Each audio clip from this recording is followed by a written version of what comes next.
نن د سهشنبې په ورځ سهار 9 بجې او 15 دقیقې د اداري کمپلیکس ترڅنګ د جمهوریت دروازې سره د خوست ولي محمد حلیم فدایي پر موټریز کاروان د موټر بم چاودنه شوې چې په دغه چاودنه کې د خوست ولي روغ رامټ وتلی او د ولي د 2 ساتونکو سربیره پکې 12 عام وګړي ژوبل شوي دي. د ژوبل شویو په ډله کې ښځې او ماشومان هم شامل دي. د خوست ولایتي ادارې ویان طالب منګل زرغون تلویزیون ته وویل چې د 2 ژوبل شویو عام وګړو روغتیایي حالت د اندېښنې وړ دی.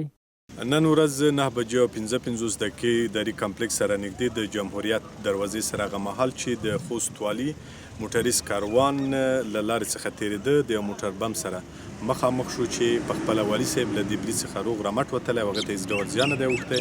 په تعقیبي موټر کې 2 ساتونکي ټاپیان شوي چې هغوی روغتیایي وضع د ډاډ وړ ده.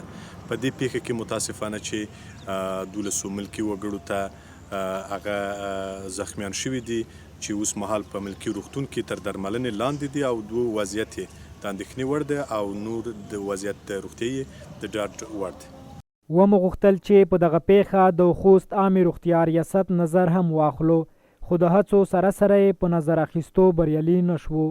هغه کسان چې په دغه چاودنه کې ژوبل شوي او روغتیایي حالت یې د اندېښنې وړ دی د تداوۍ په موخه مرکز کابل ته انتقال شوي دي. بل خوا ژوبل شویو کسانو ویل چې موږ خپلو کورونو ته پر لاره وو چې د خوست ولي پر موټریز کاروان د موټر بم چاودنه وشوه او د چاودنې وروسته بیا موږ پر ځان نه یو پوه شوي.